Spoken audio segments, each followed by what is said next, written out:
Astaghfirullah. Bismillahirrahmanirrahim. Assalamualaikum warahmatullahi wabarakatuh.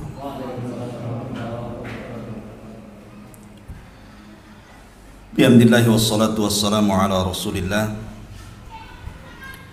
wa ala alihi wa sahbihi wa mawalah wa la hawla wa la quwata illa billahi wa ba'du. Qala Allahu azza wa jal, ya ayyuhalladzina amanu taqullaha haqqa tuqatih wa la tamutunna illa wa antum muslimun. Wa qala sallallahu alaihi wasallam, man salaka tariqan yaltamisu fihi ilma sahharallahu bihi tariqan ilal jannah. Amma ba'du. Baik, kita lanjutkan kajian tafsir kita dan kita masuk pada surah Al-Lahab atau juga dikenal dengan suratul Masad atau dikenal dengan suratul Tabbat. Surah ini membicarakan tentang keluarga yang sangat dan teramat sangat jahat, Abu Lahab dan istrinya Arwa bintu Harbin, atau kunyahnya disebut dengan Ummu Jamil. Allah Subhanahu wa taala berfirman, tabbat yada abi lahabi wa tab ma aghna anhu maluhu wa ma kasab sayasla naran dhata lahab wa imra'atuhu hammalatal hatab fi jidiha hablum mim masad. Sebelum saya jelaskan tentang tafsir daripada ayat suratul Masad kalimat per kalimat, sebagaimana biasa kita akan menjelaskan tentang asbab dari turun suratul Masad ini. Ketika Nabi SAW turun surah wa anzir ashiratakal aqrabin, dan berilah peringatan kepada keluarga terdekat Muhammad, maka Nabi SAW setelah fajar menyingsing, maka Nabi SAW naik ke atas bukit Safa. Disitulah Nabi SAW menyeru seluruh kabilah Quraisy, dan itu pertama kali Nabi SAW mengumpulkan seluruh manusia di bukit itu. Dan kita tahu bahwa orang-orang Quraisy sangat percaya dengan Rasul, sebab dari kecil akhlak Rasul sudah diketahui orang-orang Quraisy, Shadiqul Amin. Sehingga ketika kemudian Rasul naik ke bukit Safa dan berteriak memanggil-manggil manusia, maka menjadi penasaran bagi mereka. Datanglah manusia berkumpul di bukit Safa, yang tidak bisa hadir mengutus orang. Maka mulai Nabi SAW meyakinkan tentang akhlak dia di hadapan orang-orang Quraisy ketika itu. Kata Nabi SAW, ara'aitum, bagaimana pendapat kalian, in kana min wara'i hadzal jabal, kalau di belakang bukit ini, diisyaratkan kepada Gunung Abi Kubais yang sekarang jadi istana raja, khailun musabbihukum wa masikum, ada tentara kuda yang sangat besar yang akan menyerang kalian di sore dan pagi hari kalian. Kalau saya katakan ini, percaya enggak kalian? Maka serentak orang-orang mengatakan, ma jarabna alaika kadiba, kami tidak pernah melihat ada kedustaan pada dalam lisanmu. Artinya dari sampai sini mereka masih yakin dengan Rasul, percaya dengan Rasul. Ketika Nabi SAW mulai mengajak manusia ke dalam tauhid, dan mengatakan, ya ayyuhan nas qulu la ilaha illallah tuflihu. Dalam riwayat, qulu la ilaha illallah tamliku bainal arabi wal a'jam. Wahai manusia, katakanlah bahwa tidak ada sesembahan yang berhak disembah kecuali Allah, maka kalian akan selamat, bahkan kalian akan menguasai bangsa Arab secara keseluruhan, bahkan bangsa non-Arab. Ketika di tengah-tengah Nabi SAW mendakwahkan dakwah tauhid, rupanya di tengah-tengah orang-orang Quraisy itu ada pamannya, Abu Lahab. Tiba-tiba dia berteriak dan mengatakan, tabban laka ya Muhammad sa'iral yawm, celaka wahai engkau Muhammad seluruh hari ini, alihada jama'tana, oh untuk ini kau kumpulkan kami semua. Kemudian mulailah Abu Lahab mencaci maki Nabi sallallahu alaihi wasallam di hadapan manusia. Tentu Nabi sallallahu alaihi wasallam memiliki akhlak yang baik. Laqad kana lakum fi Rasulillahi uswatun hasanah wa innaka la'ala khuluqin 'adzim. Kalau Nabi SAW tidak mau membantah orang yang mencacinya, apalagi pamannya, maka Nabi hanya bisa diam saja. Akan tetapi bagaimanapun, man 'ada li waliyan faqad adzantuhu biharbin, barang siapa yang musuh waliku, kata Allah, maka dia telah mengumandangkan perang bersamaku. Allah tidak tinggal diam. Karena innallaha yudafi'u 'anil ladzina amanu, Allah akan berusaha menolong orang-orang yang beriman. Maka Allah turunkan Jibril. Ketika itu turun Jibril kepada Nabi SAW. Kemudian Jibril membacakan ayat suratul Masad di telinga Rasul, dan diperintahkan Rasul untuk membaca ayat ini di tengah-tengah manusia. Tiba-tiba Nabi SAW, setelah Abu Lahab diam, kata Nabi SAW, a'udzu billahi minasyaitonir rajim, tabbat yada abi lahab wa tab. Tabbat yada abi lahab wa tab. Tabbat artinya kecelakaan, kerugian. Yada seluruh amalan Abi Lahab. Karena amal itu dalam bahasa Arab diibaratkan tangan, karena yang banyak beramal itu kan tangan.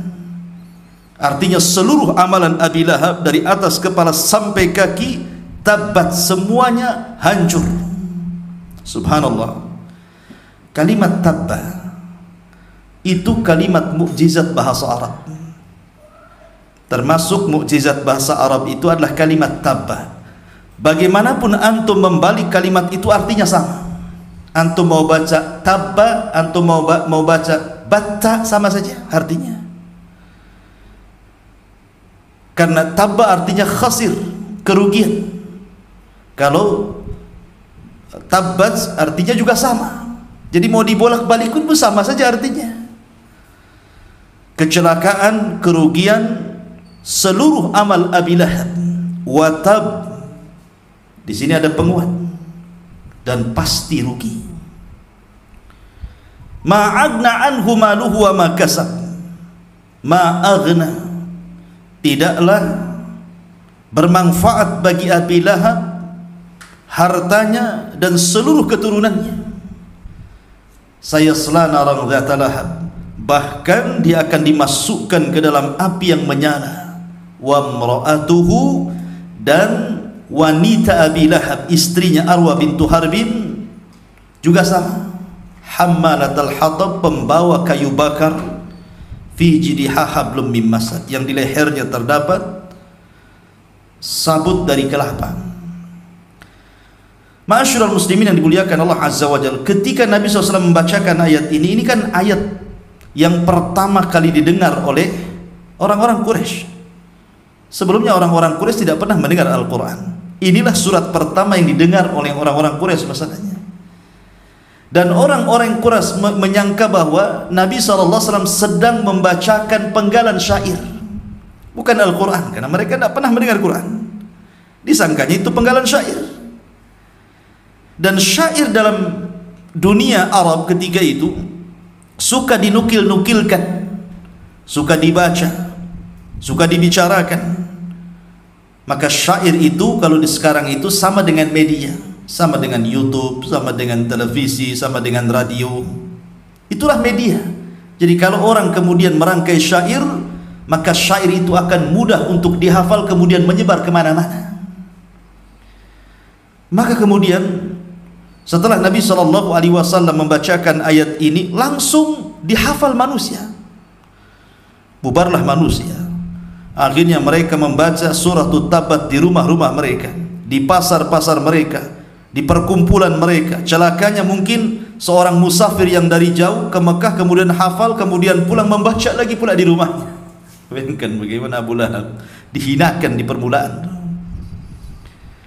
Lah ketika itu Arwah bintu Harbin itu kan tidak hadir dalam pertemuan itu, tidak ikut terlibat, maksudnya istri Abu Lahab itu. Mendengar suaminya dijelek-jelekan dengan turunnya Tabbat Yadah ini, marah dia. Akhirnya kemudian dia membawa batu untuk mencari Nabi SAW. Datanglah Ummu Jamil ke Ka'bah. Ketika itu Rasul sedang duduk bersama Abu Bakar. Abu Bakar sudah ketakutan itu, karena Ummu Jamil itu bukan wanita biasa, itu wanita bangsawan. Dia saudari daripada Abu Sufyan, pemimpin Arab. Jadi wanita bangsawan gitu. Di tangannya ada batu. Ini sudah Abu Bakar sudah nyangka ini pasti akan berbuat jahat nih. Subhanallah. Ketika Nabi SAW tepat berada di hadapan Ummu Jamil ini, istri daripada Abu Lahab, Allah butakan matanya. Ummu Jamil tidak melihat Rasul, yang dilihat Abu Bakar di sampingnya saja. Kemudian Ummu Jamil mengatakan kepada Abu Bakar, "Aina sahibu?" Wahai Abu Bakar, di mana tu kawanmu? Maksudnya Muhammad. Abu Bakar bingung, ada di sampingnya. Tapi Nabi SAW hanya mengisyaratkan saja. Kemudian Abu Bakar mengatakan, "Untuk apa kau cari Muhammad SAW?" Maka Ummu Jamil mengatakan, "Balaghani annahu yahjuni." Telah sampai berita kepadaku dia mencela diriku. Karena dalam surah Tabbat dibawa-bawa namanya, wa mar'atu hammalatal hatab. Kemudian dia mengatakan, la in ra'aituhu, kalau aku melihat dia, maksudnya Muhammad itu, la aqamnahu bihadal fihrifa, aku akan lempar batu ini untuk menyumpal lisannya, mulutnya. Mau dilempar sama batu mulutnya. Kemudian dia membacakan syair mudhammaman abaina wa amrahu qalaina, dan begitu seterusnya. Kemudian pergi. Abu Lahab, Abu Bakar bingung, kenapa Ummu Jamil tidak melihat Rasul pada di depannya. Maka Nabi SAW mengatakan, "Ya Aba Bakrin a'mallahu basaraha." Wahai Abu Bakar, Allah butakan matanya sehingga dia tidak bisa melihat diriku. Dari sini ma'asyiral muslimin yang dimuliakan Allah Azza wa Jalla, bagaimana awal permulaan Abu Lahab dan cacian Abu Lahab kepada Nabi SAW, dan dia orang yang pertama sebelum ada orang Quraisy yang menentang dakwah Rasul. Subhanallah, Rasul diuji dengan diberi musuh pertama justru pamannya sendiri, bukan orang lain. Dan kita katakan tidak heran kalau Abu Lahab itu mencela Nabi SAW, karena memang permusuhan Abu Lahab kepada Rasul luar biasa. Maka kita akan kenal siapa Abu Lahab ini sebenarnya, dan bagaimana bisa turun ayat ini, dan apa maksud ayat ini kepada Abu Lahab. Abu Lahab itu kunyah. Dalam Islam itu ada al-ismu, ada al-kunyatu, ada al-laqabu. Ada nama, ada kunyah, ada laqab. Nama ma'ruf, nama saya Ajat Sudrajat. Kunyahnya Abu Humairah. Nama dan kunyah ini sebuah keagungan. Tapi laqab itu berbeda. Laqab itu biasanya untuk merendahkan. Makanya Allah mengatakan, wala tanabazu bil alqab. Jangan kalian merendahkan orang lain dengan laqab. Laqab, orangnya pendek akhirnya si pendek, nah, gitu ya. Orangnya gemuk si bulat, nah itulah laqab itu. Orangnya pincang, ya si pincang. Itu nggak boleh merendahkan orang itu kalau laqab itu. Tapi kalau kunyah ini kebanggaan. Orang Arab kalau membanggakan diri maka dia akan mengkunyah dirinya. Maka Abu Lahab itu kunyah. Kenapa disebut Abu Lahab? Ikhtalafal ulama, ulama berselisih pendapat kenapa Abu Lahab diberikan kunyah dengan Abu Lahab. Namanya kan bukan Abu Lahab. Namanya Abdul Uzza ibn Abdul Muttalib ibn Hashim ibn Abdul Manaf. Itu namanya Abdul Uzza. Adapun Abu Lahab itu kunyah. Kenapa disebut Lahab? Lahab itu kan cahaya yang keluar dari api. Kalau antum nyalakan api kemudian terang, itu disebut lahab. Kenapa disebut itu? Karena Abu Lahab itu orangnya ganteng. Orangnya ganteng, orangnya bersih, dan orangnya kaya. Kalau dia pakai kendaraan, dia tidak mau mengendarai kendaraan yang biasa. Dia pasti pakai kendaraan yang bagus, unta merah gitu ya. Kalau dia berpakaian, tidak mau dia asal-asalan pakaian itu, maka dia akan memakai pakaian terindah. Dan dia menjaga ketampanannya. Mungkin kalau zaman sekarang ini bolak-balik masuk salon lah gitu. Abu Lahab itu. Iya. Jadi Abu Lahab itu karena betul-betul menjaga penampilannya, makanya orang-orang menyebutnya Abu Lahab. Itulah kunyah daripada Abi Lahab. Namanya Abdul Uzza ibn Abdul Muttalib.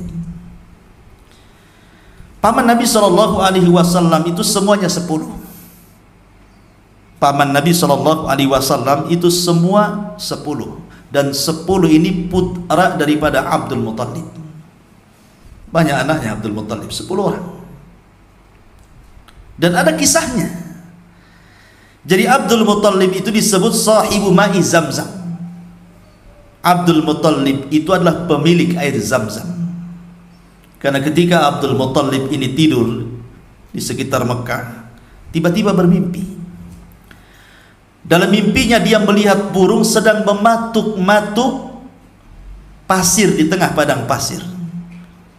Tiba-tiba burung ini bicara dalam mimpinya dan mengatakan, "Ya Abdul Muttalib, ta'al huna Zamzam fala tandam, ihfar az-Zamzam." Jadi kata burung ini kepada Abdul Muttalib, "Ya Abdul Muttalib, kemari. Di sini ada air Zamzam. Engkau tidak akan menyesal. Galilah di sini ada air Zamzam." Bangunlah Abdul Muttalib ini. Kemudian mengikuti arah mimpinya. Tiba-tiba kemudian dia gali tempat yang burung itu menggali dalam mimpinya. Setelah digali semakin dalam, tiba-tiba keluar Zamzam dari situ. Keluar air, dan saat itu air sangat dihajatkan. Susah cari air saat itu. Ketika ada air, datang kabilah manapun akhirnya ingin mengambil air ini. Kata Abdul Muttalib, "Tidak, ini air saya. Tidak boleh ada yang memilikinya kecuali saya." Tapi kabilah-kabilah yang lain tidak mau. Harus dipakai sama-sama. Kata Abdul Muttalib, "Tidak bisa. Karena saya yang menemukan, maka ini milik saya." Tapi semakin kemudian perlawanan kabilah-kabilah itu mau memiliki, akhirnya kata Abdul Muttalib, "Ya sudah, kalau begitu kita berhukum dengan seorang dukun. Apa kata dia kita laksanakan." Sementara rumah dukun itu jauh. Berangkatlah pemimpin-pemimpin kabilah ini ke rumah dukun. Rupanya karena melewati padang pasir saking jauhnya, kehausanlah orang-orang itu sampai hampir mati. Dan sebagian mereka sudah menggali kuburan-kuburan mereka. Kecuali Abdul Muttalib tiba-tiba menghentakkan kakinya, keluar pula air. Akhirnya kemudian mereka pun bisa minum daripada air yang dihentakkan kaki Abdul Muttalib, dan mereka selamat dari kematian. Kata Abdul Muttalib, "Aku sudah menyelamatkan kalian dengan air ini, maka kalian tidak berhak memiliki air yang di sana," maksudnya Zamzam. Sejak itu Zamzam hanya dimiliki oleh Abdul Muttalib.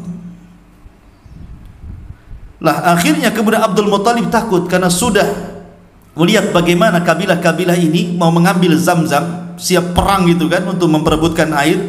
Dari sinilah Abdul Muttalib bernazar kepada Allah agar diberikan anak 10 untuk menjaga Zamzam ini.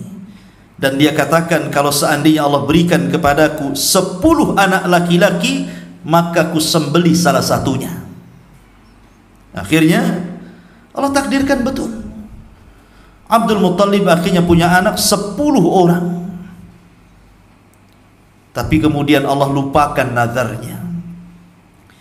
Ketika kemudian Abdullah, ayahanda Nabi SAW, putra Abdul Muttalib, usianya sudah 10 tahun, barulah Abdul Muttalib ingat nazarnya, bahwa dia mengatakan kalau dia memiliki 10 anak laki-laki, ku sembelih salah satunya sebagai rasa syukurnya kepada Zamzam itu. Baru ingat. Maka setelah kemudian ingat, dia pun menunjuk Abdullah, ayahanda Nabi SAW, anak yang akan disembelihnya. Dibawalah Abdullah ini ke tempat di mana Ibrahim hendak menyembelih Ismail. Dibawa ke tempat itu. Ketika orang-orang Quraisy tahu bahwa Abdul Muttalib ini akan menyembelih Abdullah, tentu mereka menolak. Sebab Abdul Muttalib itu pembesar Quraisy, pemimpin Arab, akan jadi contoh nantinya. Kalau ada orang-orang Quraisy yang memiliki anak sampai 10, nanti akan harus disembelih salah satunya, kan begitu. Akan jadi contoh masalahnya. Orang-orang Quraisy tidak mau. Kemudian kata Abdul Muttalib, ini nazar, saya harus laksanakan. Lalu bagaimana caranya supaya saya lepas dari nazar ini? Maka mereka mengatakan, kita berhukum kepada dukun. Kita datangi lagi dukun itu. Akhirnya datang lagi ke dukun itu. Kata dukun itu, kalau memang engkau tidak mau menyembelih putramu, maka engkau harus berbuat qur'ah, diundi. Sediakan 10 ekor unta, kemudian kau undi. Mungkin kalau sekarang kayak ngocok arisan gitu ya, ditulis 10 ekor unta, kertas satunya ditulis Abdullah, dikocok gitu ya, dikeluarkan. Kalau pas keluar Abdullah, terpaksa disembelih. Kalau yang keluar 10 ekor unta, maka cukup yang disembelih 10 ekor unta ini. Ketika kocokan pertama, Abdullah pula yang keluar, pasang lagi 10 ekor unta. Dikocok lagi, Abdullah lagi yang keluar, pasang lagi 10 ekor unta, sampai 100 ekor unta, baru keluar unta. Dari situ maka 100 ekor unta disembelih, dan ini pun menjadi diat bagi para pembunuh. Orang kalau yang membunuh, qisas. Itu kalau semua keluarga setuju. Tapi kalau tidak semua keluarga setuju, maka tidak boleh qisas. Berarti bayar diat 100 ekor unta. Jadi qisas itu tidak sembarang. Umpamanya saya keluarga 10 orang. Kalau sepakat 10 orang ini mengatakan dia harus qisas karena dia sudah membunuh satu di antara keluarga kami, maka dia harus dibunuh. Berarti tegak qisas itu. Kenapa? Karena sepakat semua keluarga. Tapi kalau 9 orang sepakat, satu tidak bisa qisas. Berarti harus beralih kepada hukum Islam yang kedua, dari qisas ke diat. Dan diatnya pembunuh itu dia harus membayar 100 ekor unta kepada korban. Nah, ketika sudah disembelih, karena Abdul Muttalib itu kan peternak unta. Makanya kalau saya cerita kepada antum cerita Abraha ketika hendak menyerang Ka'bah, Abraha itu kan mencuri untanya Abdul Muttalib kan, 200 ekor unta. Karena memang Abdul Muttalib itu peternak unta, untanya banyak. Jadi kalau unta 100 itu gampang ya, gampang sekali disembelih, karena dia memang peternak unta. Jadi setelah kemudian disembelih 100 ekor unta ini, maka selamatlah Abdullah. Dari sinilah maka Nabi SAW disebut Ibnu Adzabi, anak dari orang tua yang akan disembelih, Abdullah ya. Intinya bahwa Abdul Muttalib itu punya anak 10. Tetapi dari 10 anak ini, yang hidup sampai Nabi diangkat menjadi Nabi dan Rasul cuma 4 saja, yang 6 meninggal. Pertama, Abu Lahab, Yang kedua Abu Talib. Yang ketiga Hamzah. Dan yang keempat Abbas. Ini 4 paman yang menyaksikan diangkatnya Nabi menjadi Nabi dan Rasul. Dari 4 pamannya ini terbagi menjadi 3. Ada paman-pamannya Rasul yang masuk Islam, dialah Hamzah dan Abbas. Yang kedua ada pamannya yang tidak masuk Islam, tetapi seluruh hidupnya untuk membela Islam, Abu Talib. Dan yang ketiga ada pamannya yang sama sekali tidak mau masuk Islam dan justru menjadi penentang Islam. Itulah Abu Lahab yang kita ceritakan di sini. Dia tidak masuk Islam, justru memusuhi Islam, sehingga turun suratul Masad atau suratul Lahab mencela Abu Lahab. Subhanallah ikhwan. Suratul Lahab ini bukan surat yang panjang, bukan seperti Al-Baqarah, Al-Imran, An-Nisa gitu ya. Tapi suratul Lahab ini kan surat pendek sekali, sehingga mudah dihafal. Bukan antum saja, anak-anak antum pun hafal suratul Lahab itu. Artinya ayat ini akan mudah dibaca dan akan senantiasa dibaca, karena Allah tidak selipkan kisahnya di tengah-tengah Al-Baqarah, di tengah-tengah Al-Imran, di tengah-tengah An-Nisa, tidak, tetapi menyendirikan suratul Masad menjadi surat sendiri dalam juz amma, dan termasuk Qisarus Suwar namanya, surat terpendek, sehingga mudah dihafal. Subhanallah ya, setiap hari kita mendengar imam membaca Tabbat Siada, bahkan ini surat favorit antum dalam solat-solat antum, Tabbat Siada. Itu lagi Tabbat Siada, Tabbat, berarti menunjukkan bahwa Abu Lahab itu dicela setiap hari sejak zaman Rasul sampai hari ini, bahkan sampai kiamat dibangkitkan, karena surat ini akan sering dibaca dibandingkan surat-surat yang lainnya. Juga Abu Lahab, subhanallah ya. Dan kaidah Al-Quran ikhwan, kata para ulama, siapapun yang dicela dalam Al-Quran pasti akan diakhiri dengan su'ul khatimah. Siapapun yang dicela dalam Al-Quran akan diakhiri kehidupannya su'ul khatimah. Ketika Abu Jahal dicela dalam Al-Quran, ketika turun surat kepada Abu Jahal karena hendak menunjang Rasul saat sujud, Allah Subhanahu wa taala berfirman, "Ara'aita alladhi yanha 'abdan idza shalla? Ara'aita in kana 'alal huda?" Tidakkah kau lihat seorang hamba yang melarang orang untuk salat? Maksudnya melarang Abu Jahal yang sedang salat Nabi sallallahu alaihi wasallam. Bagaimana kalau dia lebih berpetunjuk dibandingkan dia? Ayat ini kan turun kepada Abu Jahal. Ketika ayat ini mencela Abu Jahal mati su'ul khatimah. Al-Walid ibn Mughirah dicela dalam suratul Mudaththir, di mana Allah Subhanahu wa taala mengatakan, "Dzarni wa man khalaqtu wahida wa ja'altuhu malam mamduda wa banina syuhuda," sampai kepada "Sa'uslihi saqar," kami akan masukkan dia ke neraka Saqar. Ayat ini turun kepada siapa? Al-Walid ibn Mughirah, dan Al-Walid ibn Mughirah mati su'ul khatimah. Sama dengan ayat ini Abu Lahab. Ketika Allah cela Tabbat Yada Abi Lahab wa Tab, sampai mati Abu Lahab tidak dapat hidayah, padahal dia pamannya tuh, ya kan? Ma'asyiral muslimin yang dimuliakan Allah Subhanahu wa taala, Abu Lahab namanya adalah Abdul Uzza. Abdul Uzza, Uzza itu patung. Kan ada patung-patung yang disembah orang-orang jahiliyah, Lata, Uzza, Manat, Khubal, itu kan patung-patungnya jahiliyah. Lah Uzza itu salah satu patung yang dituhankan.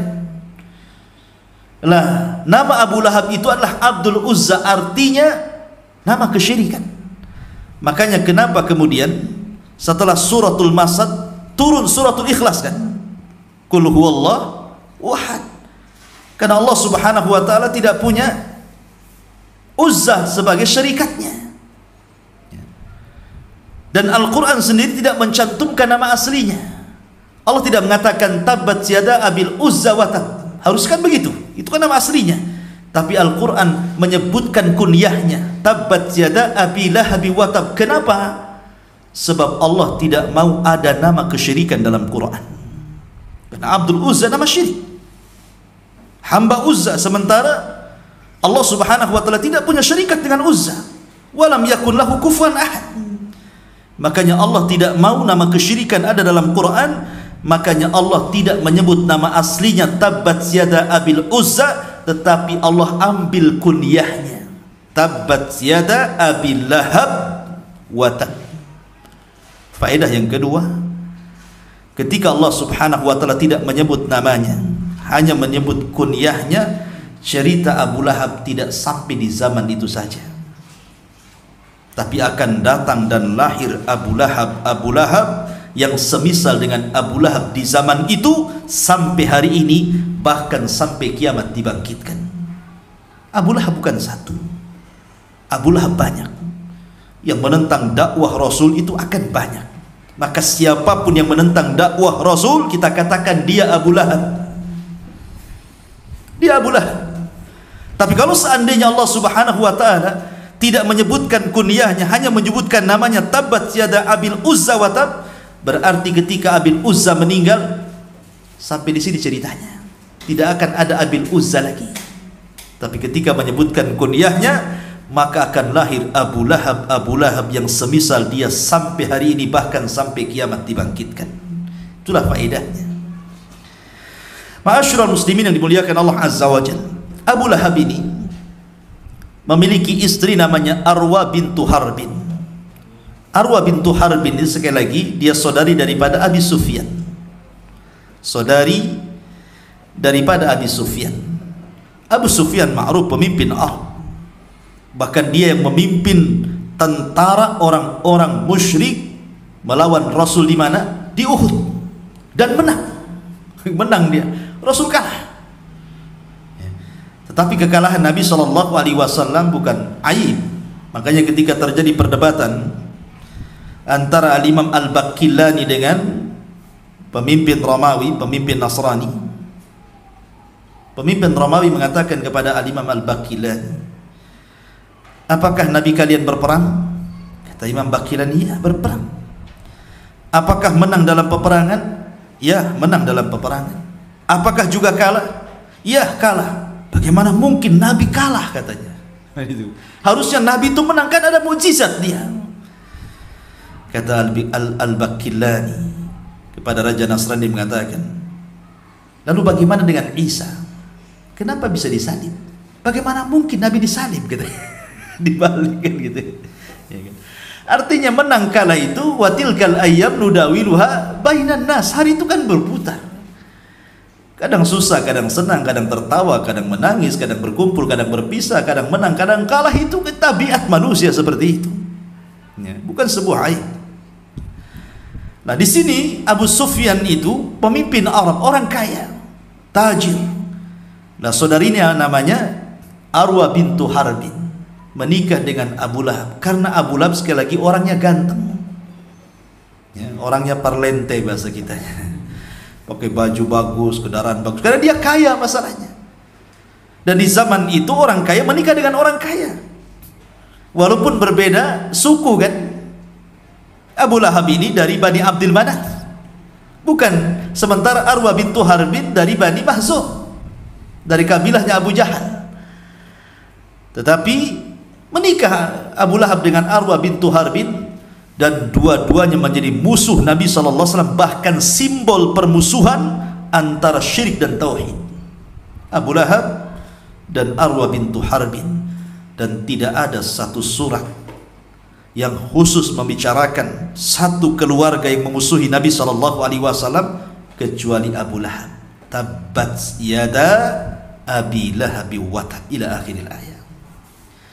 Ma'asyiral muslimin yang dimuliakan Allah subhanahu wa ta'ala, bagaimana bentuk permusuhannya? Nabi SAW dikisahkan dalam sebuah hadis. Imam Bukhari meriwayatkan sebuah hadis dari Rabi'ah ibn Ibad. Jadi Rabi'ah ini suatu ketika masa jahiliyah belum masuk Islam. Rabi'ah ini menceritakan, Jadi suatu ketika dia berada di pasar, dilihatnya Nabi Shallallahu Alaihi Wasallam sedang berdakwah kepada orang-orang pasar. Dalam riwayat, sedang berdakwah di tengah-tengah jemaah haji di musim haji. Nabi SAW berteriak, "Qulu la ilaha illallah, qulu la ilaha illallah, katakan la ilaha illallah, katakan la ilaha illallah, tuflihu, kalian akan selamat." Abu Lahab ini melempari kerikil dari belakang sampai mengenai punggung Rasul, sambil mengatakan, "La tusaddiquhu fa innahu kadhib." Jangan kalian benarkan, ucapannya itu dusta. Maka orang-orang kemudian mengatakan kepada Rabi'ah, "Siapa orang ini dan siapa yang melemparinya?" Maka dia mengatakan, yang satu adalah keponakannya Muhammad, dan yang satu adalah pamannya yang melemparinya, dan mengatakan, "Jangan kau benarkan karena dia dusta." Tantangan dakwah, ikhwan. Kalau yang mengatakan dusta itu orang lain, mungkin ringan. Tapi kalau yang mendustakan pamannya sendiri, apa kata orang? Oh, pamannya sendiri mengatakan dusta, apalagi kami, gitu bahasanya kan. Ya. Ini kan tantangan awal dakwah Nabi SAW. Sampai tidak cukup dari itu, Abu Lahab itu selalu bawa kotoran, kemudian diletakkan di tangga rumah Nabi SAW setiap hari. Nabi tersakiti dengan kotoran unta itu. Setiap hari diletakkan di tangga itu. Sampai kadang Nabi SAW bersedih. Sampai suatu ketika dia berteriak dan mengatakan, "Apakah tetangga yang seperti ini, yang berlaku kebaikan kepada tetangganya?" Karena di zaman itu manusia suka menghormati tetangga walaupun jahiliyah. "Apakah begini menjadi seorang tetangga?" kata Nabi SAW. Maka terdengarlah keluhan Nabi SAW kepada Hamzah ketika itu. Dan Hamzah itu asadullah. Dia kalau berburu, yang diburu bukan kijang gitu, yang diburu macan, yang diburu singa gitu, maka disebut asadullah begitu ya. Ketika dia mendengar seperti itu, marah dia. Padahal ketika itu dia belum masuk Islam. Hamzah itu belum masuk Islam. Tetapi melihat keponakannya dihinakan oleh keluarganya sendiri, Abu Lahab, marah dia. Diambilnya kotoran itu, dicarinya Abu Lahab, kemudian setelah ketemu dilemparkan ke kepalanya. Apa seperti ini kau jadi tetangga yang baik, katanya. Wa ana ala dini Muhammad, sementara aku berada di agama Muhammad. Padahal dia belum masuk Islam, tapi sudah mengatakan seperti itu karena saking jengkelnya gitu kan. Ini penghinaan masalahnya. Walaupun belakangan Hamzah kemudian masuk Islam ya. Intinya bahwa Abu Lahab seperti itu. Cukup sampai di sini? Tidak. Bahkan ketika perang Badar, Abu Lahab ini kan pengecut. Dia tidak ikut dalam perang Badar bersama orang-orang musyrik. Dia nyewa orang untuk berangkat ke Badar. Kamu saya bayar, kau ikut sana perang lawan Muhammad itu. Jadi sampai seperti itu. Cukup sampai di sini? Tidak. Abu Lahab itu kan punya putra. Putra-putra beliau itu ada 4.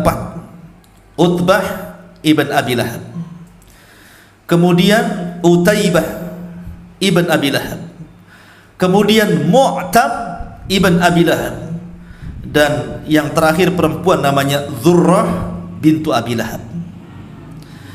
Lah 2 putra Abi Lahab ini, Utbah dan Utaibah, itu menikahi 2 putri Nabi SAW sebelum beliau diangkat jadi Nabi dan Rasul. Salah satu di antara mereka menikahi Ruqayyah, putri Rasul, dan yang lainnya menikahi Ummu Kulthum. Lihat, sebenarnya kemuliaan ya kan. Utbah dan Utaibah menikah 2 putri Rasul. Tetapi Allah Subhanahu wa ta'ala takdirkan keduanya belum menggauli keduanya. Hanya dinikahkan, kemudian keduanya safar ke Syam dalam rangka untuk berniaga. Lah ketika mereka berada di Syam, Utbah dan Utaibah ini, disitulah Nabi SAW diangkat menjadi Nabi dan Rasul. Mereka tidak tahu. Sepulangnya mereka, tiba-tiba keduanya sudah melihat permusuhan ayahnya dengan Nabi SAW. Maka datang saja, keduanya duduk di kursi, maka Arwah bintu Harbin, istri Abu Lahab, mengatakan, "Ra'si wa ra'sukuma haram. Kepalaku dan kepala kalian berdua haram jika di rumah ini masih ada Ruqayyah dan Ummu Kulthum. Ceraikan keduanya. Untuk menyakiti Rasul. Maka akhirnya kemudian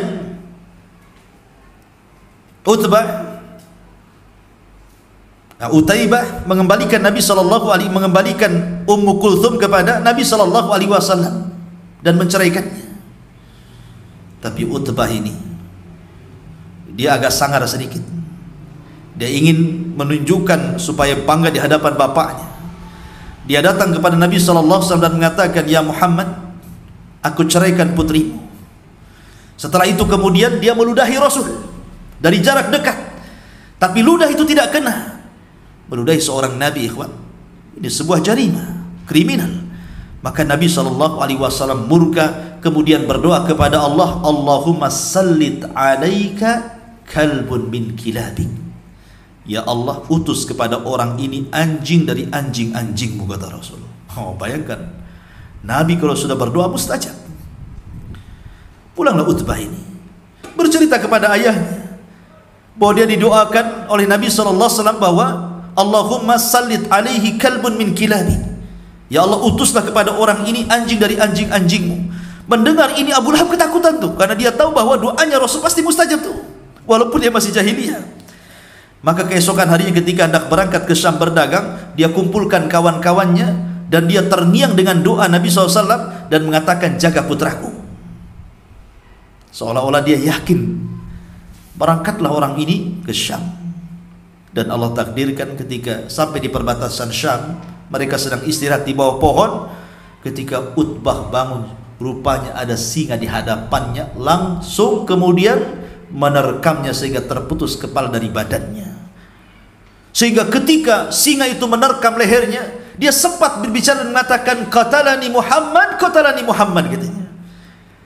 Muhammad sedang membunuhku, Muhammad sedang membunuh. Di mana? Rasul di Madinah, ini di Syam. Kan gitu ya.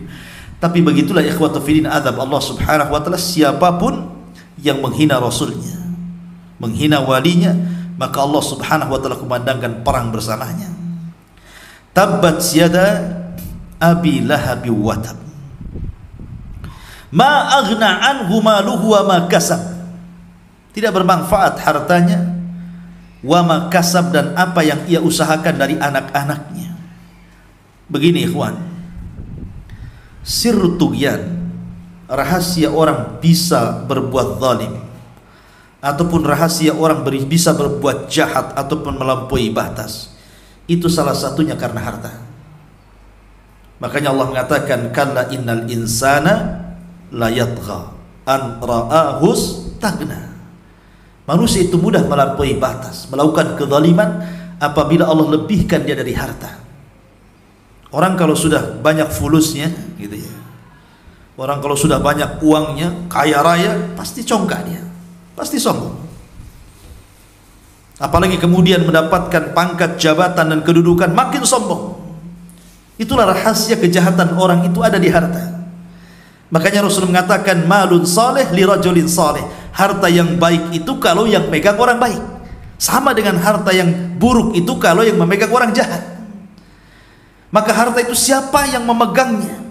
Kalau dia orang baik, maka akan dibelanjakan kepada yang baik. Kalau dia orang jahat, pasti dibelanjakan kepada yang jahat.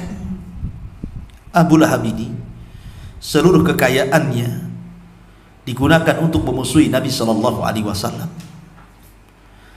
Makanya ketika kemudian manusia membicarakan soal dia, saya selana rong zatalaha, bahwa dia akan dimasukkan ke neraka yang menyala-nyala apinya, dia kumpulkan sahabat-sahabatnya dan mengatakan, in kana ma qala Muhammadun la sadiq, kalau seandainya apa yang dikatakan Muhammad itu benar, saya akan dimasukkan ke dalam neraka yang menyala-nyala. Tenang saja, hartaku banyak, katanya, anak-anakku sukses-sukses, mereka akan menjadi tebusan bagiku. Ketika dia mengatakan seperti itu, maka Allah katakan, ma agna anhu maluhu wa ma kasab, tidak manfaat harta dan juga anak-anaknya. Yauma la yanfa'u malun wala banun illa man atallaha biqalbin salim. Karena pada hari di mana tidak bermanfaat harta dan kekayaan, Yang bermanfaat itu orang yang datang kepada Allah dengan membawa hati yang selamat, kata Allah. Ma aghna anhu maluhu wa ma kasab. Sayasla naran dzata lahab. Sayasla naran dzata lahab, bahwa Abu Lahab sudah dipastikan akan masuk ke neraka yang menyala-nyala. Artinya bahwa ini vonis dari Allah.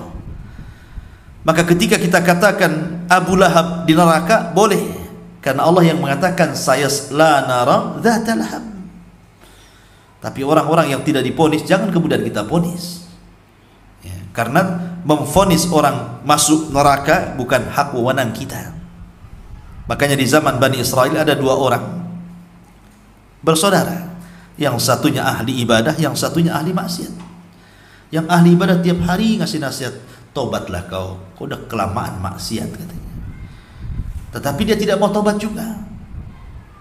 Sampai akhirnya karena tiap hari nasihati, marahlah si kawan yang maksiat ini dan mengatakan, apakah Allah sengaja mengutus kamu untuk menjadi raqib?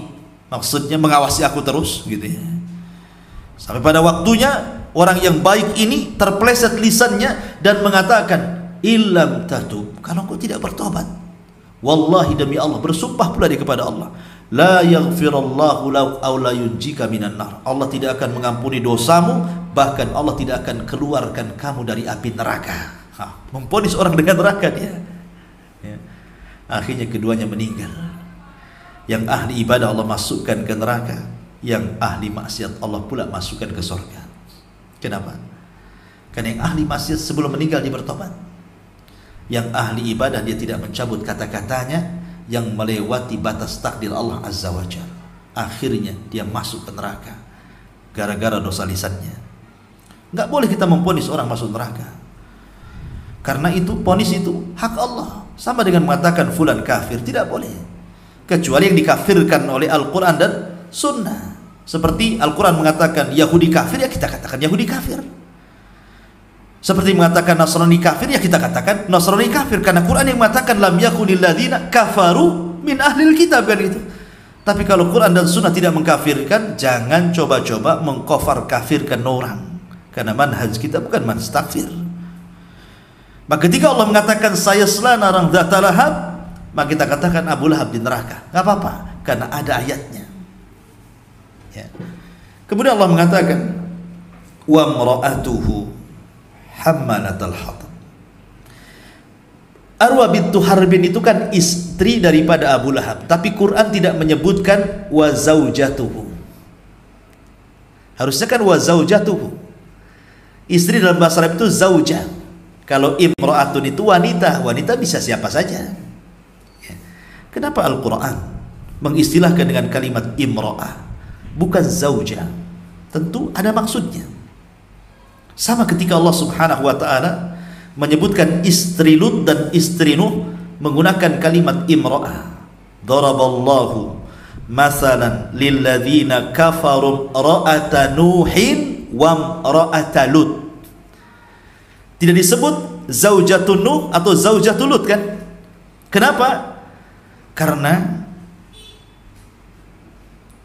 keduanya sebenarnya tidak pernah ada ketenangan di rumah itu. Lain dengan Nabi SAW.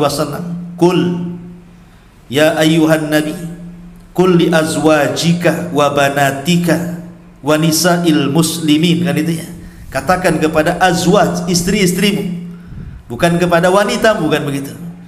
Kenapa? Karena Nabi SAW dan istri-istrinya itu dalam rumah itu ada mawaddah, ada sakinah, ada rahmah. Tapi ketika Al-Quran itu menyebut kalimat imra'ah, berarti sebenarnya di dalam rumah tangga Abu Lahab itu tidak ada mawaddah, tidak ada sakinah, tidak ada rahmah. Sama dengan keluarga Lut dan keluarga Nuh. Karena dua istri ini semua kufur. Nuh istrinya kufur, Lut istrinya kufur. Tidak ada mawaddah lagi. Nah, sebenarnya antara Abu Lahab dengan Ummu Jamil atau Arwa bintu Harbin itu tidak harmonis keluarganya, selalu bertengkar, itu maksudnya. Apalagi di luar. Makanya Allah Subhanahu wa ta'ala tidak menyebutkan wa zaujatuhu, tetapi Allah menyebutkan wa mra'atuhu, ya. Wa mra'atu seolah-olah bukan istrinya, wanita lain, padahal itu istrinya, kan itu. Menunjukkan bahwa sebenarnya keluarga Abu Lahab itu tidak ada ketenangan di dalam rumah itu. Mereka ribut terus. Karena kalau keluarga ikhwan sudah tidak beres, pasti persoalan di luar tidak akan beres. Coba antum kalau bertengkar dengan istri antum, pusing antum. Pusing nggak? Atau senang? Jadi lagi. Pasti pusing lah kan. Bertengkar dengan istri pusing. Pasti akan mempengaruhi pekerjaan, mempengaruhi muamalah dan begitu seterusnya. Makanya Allah Subhanahu wa taala kemudian menyebutkan wa mar'atuhu, di sini menunjukkan adanya kekompakan antara suami istri. Kalau antum baca suratul Tahrim, di situ kan ada macam-macam keluarga.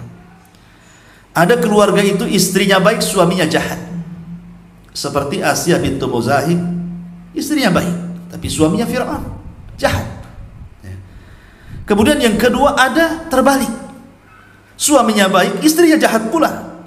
Seperti keluarga Nuh dan Lut, istrinya berkhianat kepada keduanya. Maksud berkhianat di sini bukan selingkuh, bukan, tapi tidak beriman kepada kenabian dan kerasulan suaminya, sehingga kufur. Kemudian ada keluarga yang dua-duanya baik, keluarga Nabi Shallallahu Alaihi Wasallam. Tapi ada juga yang dua-duanya jahat, seperti keluarga Abu Lahab ini. Dua-duanya jahat, suaminya jahat, istrinya pun jahat. Begitulah Allah Subhanahu wa taala mengatakan al-khabithatu lil khabithin. Wanita-wanita jahat itu untuk laki-laki yang jahat juga.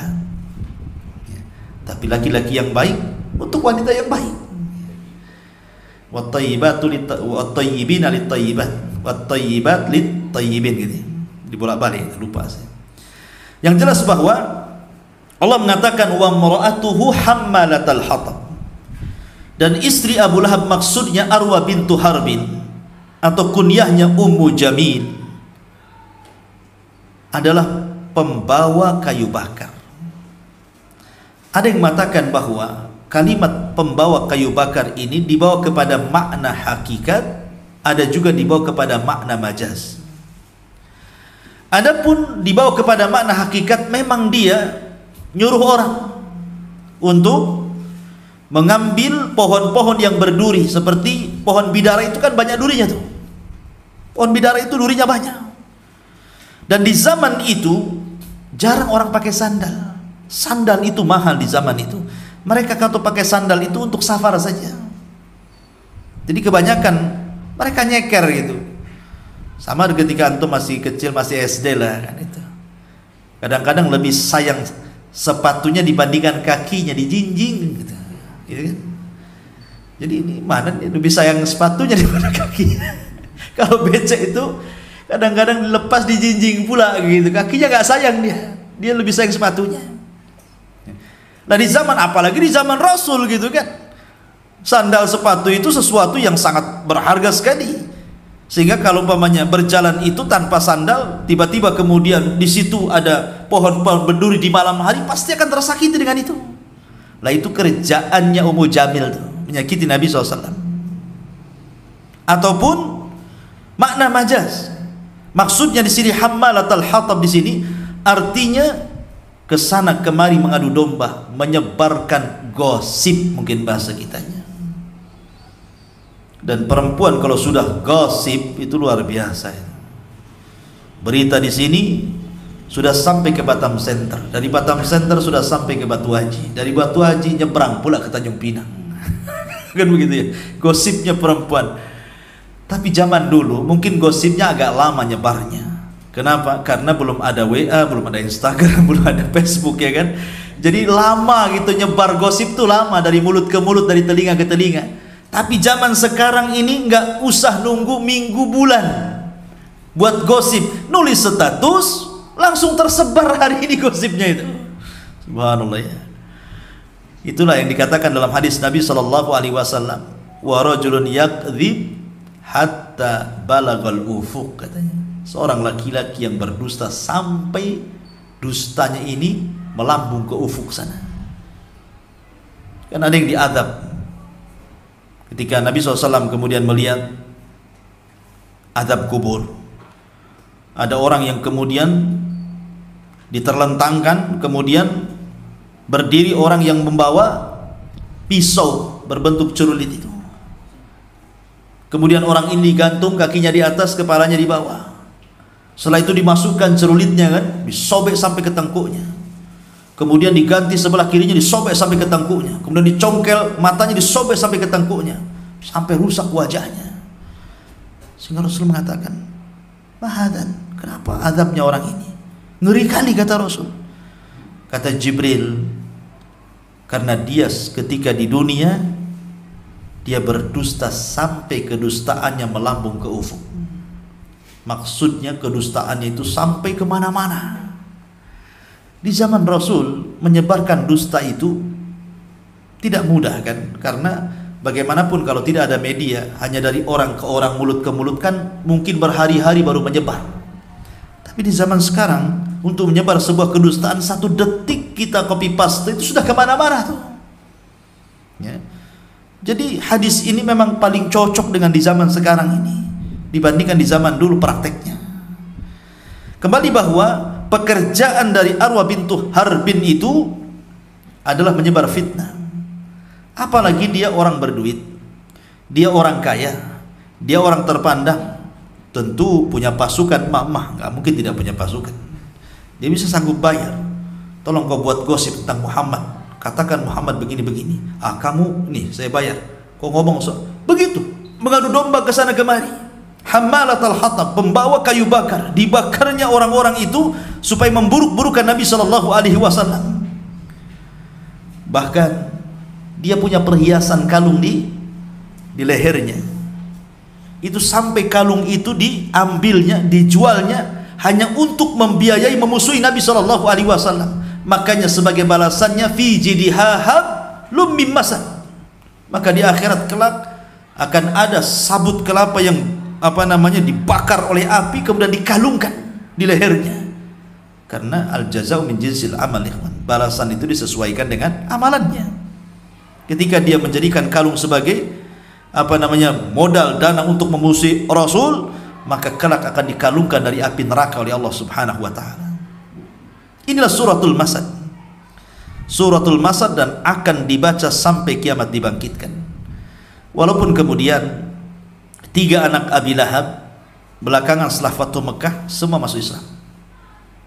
Taibah, Utbah, Dzurrah bintu Abi Lahab semua masuk Islam setelah Fathu Mekah. Tetapi 3 orang, Abu Lahab, istrinya Arwah bintu Harbin dan Utbah, mereka mati di atas kekufuran dan su'ul khatimah. Ini diantara kisah Abu Lahab yang terdapat dalam suratul Lahab. Bagaimana wafatnya Abu Lahab? Ma'asyiral muslimin yang dimuliakan Allah Azza wa Jalla, ada yang mengatakan wafatnya Abu Lahab itu ketika perang Badar. Allah menangkan kaum muslimin, dan perang Badar itu pemicunya adalah Abi Sufyan, suami ataupun saudara daripada istrinya Abi Lahab. Itulah pemicunya. Karena ketika Nabi mendengar bahwa Abu Sufyan membawa kafilah dagang dari Syam dibawa ke Mekah, Rasul ingin mengambil kafilah dagang itu sebagai balasan ketika sahabat hijrah dari Mekah ke Madinah, hartanya diambil orang Quraisy. Makanya al-jaza min jinsil amal. Harta ini harus kita ambil sebagai balasan mereka mengambil harta kita dulu waktu hijrah, kata Rasul. Rupanya Abi Sufyan mendengar kabar berita bahwa akan ada penyerangan kepadanya, maka segera dia menyewa seorang laki-laki namanya Dhamdham, pemacu kuda tercepat kala itu, untuk memberitahu orang-orang yang di Mekah bahwa dia akan diserang. Maka mendengar hal itu Abu Jahal bangkit, kemudian membawa pasukan besar untuk menyelamatkan Abu Sufyan, rupanya berjumpa di Badar. Ketika itu Rasul tidak tahu bahkan akan melawan pasukan sebanyak itu, karena niatnya tidak hendak berperang di Badar, tetapi hendak mengambil hartanya Abu Sufyan. Makanya ketika itu Rasul tidak banyak membawa orang, hanya 300 orang saja, sementara Abu Lahab membawa 1000 lebih. Maka Nabi SAW wajar kalau seandainya di malam hari ketika keesokan harinya terjadi perang Badar, ada kekhawatiran manusiawi, sehingga dia berdoa kepada Allah Subhanahu wa taala, intahlik hadil isabah falan tu'bad abada. Ya Allah, kalau kau hancurkan kelompok yang sedikit, kau tidak akan ada yang menyembah lagi. Akhirnya Allah Subhanahu wa taala kirim bantuan, 5.000 malaikat turun dipimpin Jibril, dan mereka hanya bisa dilihat oleh orang kafir tetapi tidak bisa dilihat kaum muslimin. Tunggang langgang orang kafir mengalami kekalahan, 70 orang kena tawanan. Salah satu yang berhasil melarikan diri adalah Abu Sufyan. Selamat dia. Dia lari ke Mekah. Sampai di Mekah berjumpa dengan Abu Lahab. Kemudian menceritakan kekalahan di Badar dan mengatakan bahwa ketika kami perang, pasukan Muhammad itu tiba-tiba datang dari arah mana saja. Ada yang berkuda-kudanya warna putih dengan jubah yang sangat putih, di tangannya pedang, macam-macam cerita. Kami pun dibuat tunggang langgang. Nah, di samping Abu Lahab ini ada budaknya Abbas ibn Abdul Muttalib. Dia masuk Islam tapi menyembunyikan keislamannya. Tapi spontan dia mengatakan, itulah malaikat yang menolong nabinya, katanya. Marah Abu Lahab. Dia ngomong di sampingnya. Ketika dia ngomong di sampingnya, marah Abu Lahab, ditamparnya budaknya Abbas ibn Abdul Muttalib sampai tersungkur. Kemudian dia pergi melapor kepada majikannya. Ketika itu Abbas tidak ada, yang ada istrinya Fadl, Ummu Fadl. Marah Ummu Fadl, budaknya ditempelin sama Abu Lahab. Diambilnya kayu, dicarinya Abu Lahab. Kurang ngajar, budak saya ditampar dia, katanya. Akhirnya setelah ketemu Abu Lahab, dipentung kepalanya sampai berdarah. Ada yang mengatakan sebab lukanya ini yang menjadikan kematiannya. Tapi ada juga yang mengatakan bahwa Abu Lahab terkena penyakit semacam taun, wabah. Ini semacam corona di zaman sekarang mungkin ya. Ketika dia hendak safar, berdagang, tiba-tiba kemudian dia melemah di tengah jalan dan meninggal. Jasadnya dibiarkan 3 hari sehingga membusuk. Maka orang-orang mengatakan kepada putra-putranya, kenapa kau tidak urus jenazah bapakmu? Tapi putra-putranya pun tidak berani mengambilnya karena sudah busuk 3 hari. Akhirnya terpaksa dikuburkan dengan cara dirajam, dilempari batu sampai numpuk. Itulah kuburannya. Lihat bagaimana Allah Subhanahu wa ta'ala hinakan Abu Lahab dengan kematian su'ul khotimah dan cara penguburan yang luar biasa dihinakan. Sama dengan Abu Rughal. Abu Rughal itu adalah petunjuk ataupun yang menunjuk jalannya Abraha ke Ka'bah. Jadi Abraha ini kan lewat ke Taif. Orang-orang Taif kaget. Dia dikhawatirkan Abraha menyerang Taif, sementara di Taif itu ada Ka'bah, patungnya Lata yang disembah oleh orang-orang Taif. Kata orang Taif kepada Abraha, ya Abraha, kamu jangan menyerang Ka'bah kami. Yang kau maksudkan bukan Ka'bah kami, maksudnya Ka'bahnya Lata. Yang kau maksudkan di sana Ka'bahnya, katanya. Aku akan berikan petunjuk jalan kepadamu. Maka diutuslah seorang laki-laki namanya Abu Rughal untuk menunjukkan Abraha ke tempat Ka'bah. Berangkat Abraha dengan Abu Rughal ini. Di tengah jalan Abu Rughal kemudian meninggal karena dia sudah mengkhianati bangsa Arab, menunjuk jalannya Abraha menuju Ka'bah. Maka sampai hari ini kuburan Abu Rughal itu dilempari batu. Pengkhianat gitu kan. Itulah kematiannya seperti itu.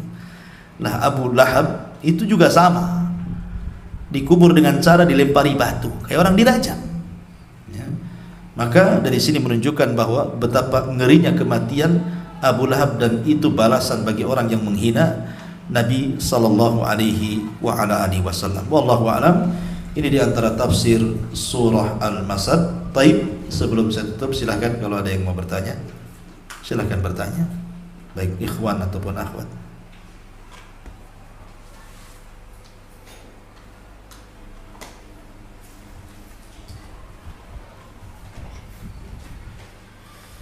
Ya. Kalau zaman kenabian itu kan kita kan perangan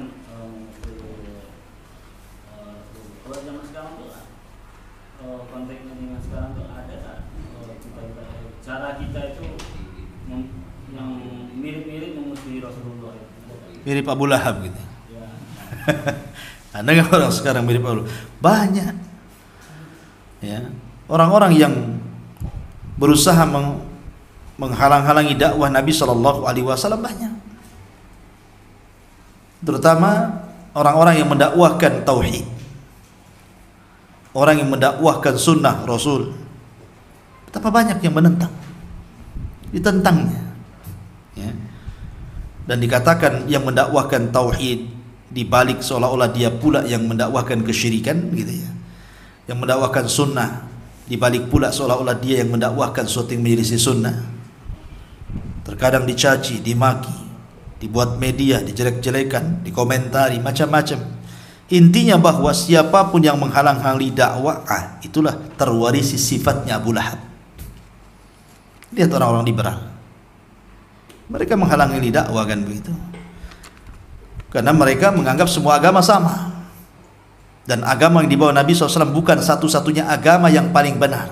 Abu Lahab lah orang itu. Gimana pula? Karena mereka orang zindik.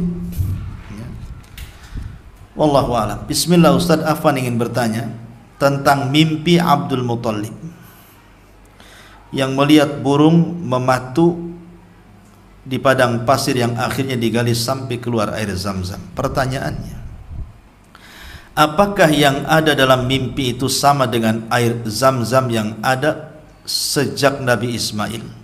Bukankah sumur Zam-Zam itu terletak dekat dengan Ka'bah? Mohon penjelasannya. Iya, Ka'bah itu sudah dikubur. Ka'bah itu sudah dikubur ketika suku Jurhum dikalahkan. Dulu yang menguasai Arab itu kan suku Jurhum. Suku Jurhum itu kabilah istrinya Ismail. Jadi Ismail alaihi salatu wassalam ketika dibawa oleh Ibrahim dengan ibundanya Hajar ke negeri Mekah, biwadin ghairi di zar'in inda baitikal muharram, di lembah yang tidak ada tanaman sama sekali, kering kelontang. Maka kemudian Ibrahim pergi ke Palestina. Akhirnya kemudian di situ ada keajaiban, Jibril datang menusukkan satu sayapnya keluar Zam-Zam. Kenapa disebut Zam-Zam? Karena ketika Hajar berusaha mencari air ke sana kemari nggak ketemu.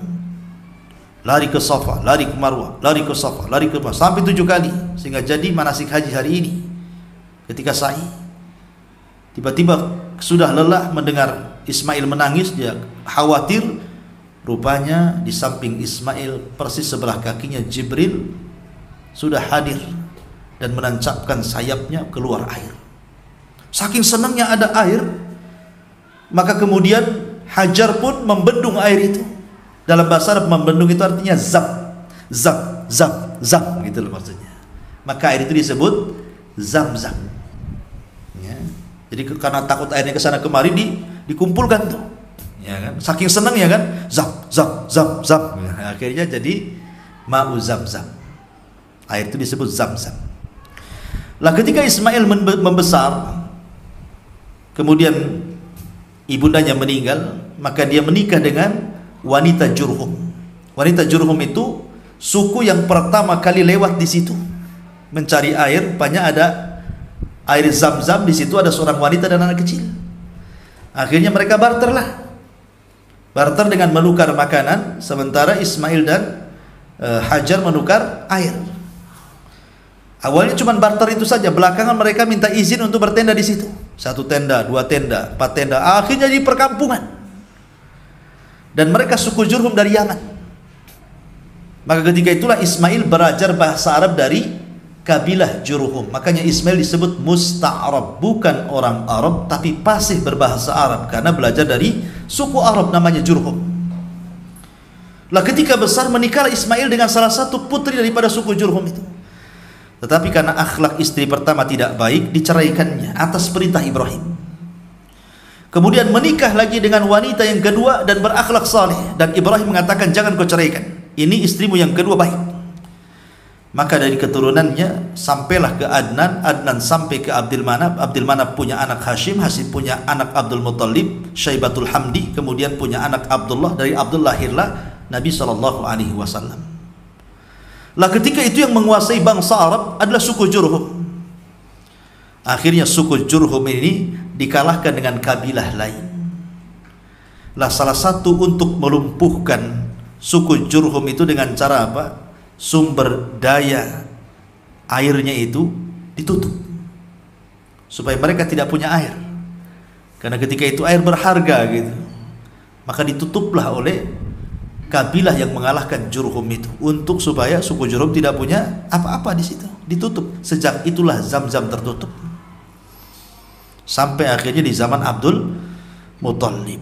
Baru kemudian dia bermimpi di tempat di mana Zam-Zam pernah keluar di dekat kakinya Ismail. Di situ sudah digali, maka keluarlah Zam-Zam. Ya Zam-Zam itu ya Zam-Zam di zaman Ismail. Ya, termasuk juga hari ini gitu, dan itu keajaiban dunia air Zam-Zam itu. Air Zam-Zam itu obat, ya kan? Dan memiliki kepadatan molekul yang luar biasa dibandingkan air-air yang lainnya. Bisa jadi detoks penyakit dan bisa untuk meruqyah air Zam-Zam itu. Wallahu a'lam.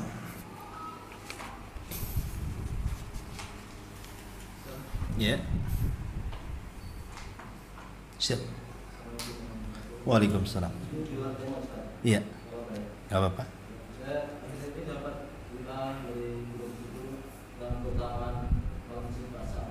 Nisfu Sya'ban. Baik. Ada hadis tentang keutamaan nisfu Sya'ban, dan hadis ini karena likathrati turuqihi, karena banyaknya jalur walaupun lemah, sehingga terangkat menjadi hasan di ghairihi dan bisa diamalkan maksudnya. Dan salah satu yang menghasankan hadis ini adalah Syekh Nasiruddin Al-Albani rahimahullah ta'ala. Apa hadisnya? Nabi SAW mengatakan, innallaha ittala ala ibadihi, sesungguhnya Allah subhanahu wa ta'ala akan menampakkan kepada hambanya, artinya akan turun pada hambanya di pertengahan Sya'ban,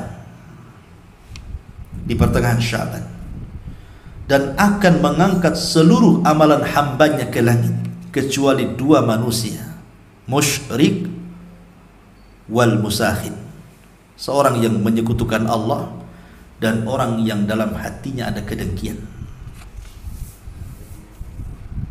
Makanya di bulan Sya'ban itu amalan yang paling penting, satu puasa, yang kedua membersihkan hati. Karena Sya'ban ini tempat pengangkatan amal catatan kebaikan kita selama setahun. Diangkat di bulan Sya'ban, di pertengahan nisfu Sya'ban, diangkat amalan kita. Kecuali dua orang. Pertama, musyrik. Jelas, lain asyrakta la yahbatanna amaluka. Kalau engkau melakukan kesyirikan, hancur lebur. Apa yang mau diangkat? Lebur, amalannya tidak ada. Yang kedua, musyahid. Musyahid itu dengki, dan dengki itu sumbernya hasad. Dan hasad itu memakan kebaikan seperti kayu bakar termakan oleh api, kata Rasul. Sama-sama nggak ada kebaikannya, apa yang mau diangkat? Ya. Makanya di pertengahan bulan Sya'ban itu bersihkan hati. Adapun ibadah-ibadah yang khusus tidak ada.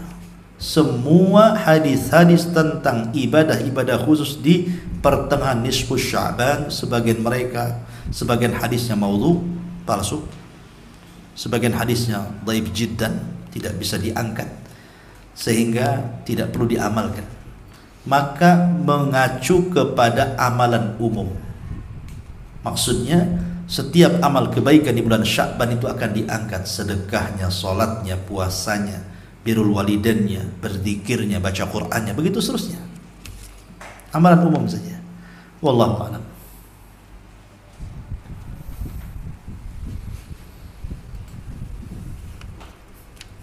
Baik, ada lagi?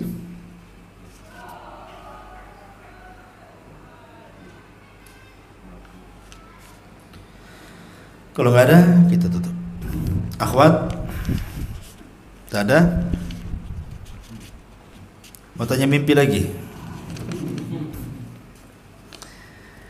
Kalau soal mimpi itu nggak perlu dipercaya 100%. Tapi ada mimpi-mimpi yang memang kalau ditakwilkan baik menjadi sebuah kenyataan. Seperti mimpinya siapa? Mimpinya Abu Hanifah, ya. Mimpinya Abu Hanifah, pernah dengar kan antum mimpinya Abu Hanifah? Ketika dia bermimpi melihat ada pohon besar. Tiba-tiba di bawah pohon itu ada babi. Kemudian ranting pohon ini jatuh, terkena pula kepala babi. Babinya terperanjat, kemudian lari. Kemudian dah lari jauh, balik lagi pula dia duduk di pohon itu. Maka Abu Hanifah terperanjat, bangun. Aneh nih mimpinya ini. Kok mimpinya kayak gitu pula, katanya. mimpi babi. Akhirnya dia datang kepada Hammad gurunya, menceritakan soal mimpinya. Lah ketika itu Hammad bingung. Kenapa? Karena akan datang seorang zindik yang mengajak debat. Dan Hammad tidak mau berdebat orang-orang zindik soal ketuhanan, karena Tuhan tidak bisa dilihat, akan memfitnah manusia. Kata Abu Hanifah, subhanallah, aku baru tahu takwil mimpiku, katanya. Gak usah jawab Syekh, saya sudah tahu takwilnya, katanya. Kenapa, katanya Syekhnya Hammad? Kata Abu Hanifah, adapun pohon itu yang besar, yang rindang itu adalah syajaratul ilmi, pohonnya ilmu, dan itu engkau. Adapun babi itu si zindik itu, katanya, yang mau datang itu, katanya. Adapun ranting yang jatuh dari pohon mengenai kepala babi itu tuh aku yang akan mentung babi itu, katanya. Adapun babi sudah pergi balik lagi, dia tobat tuh gara-gara aku, katanya. Ketahui mimpinya Abu Hanifah. Jazakallahu khair. Wallahu a'lam. Jangan jam 9:30 udah. Iyalah. Jamnya mana gitu. Pakai jam di sini. Ada itu sudah. Sudah malam. Subhanakallah bihamdika, asyhadu an la ilaha illa anta, astaghfiruka wa atubu ilaik. Allahu ta'ala. Assalamualaikum warahmatullahi wabarakatuh.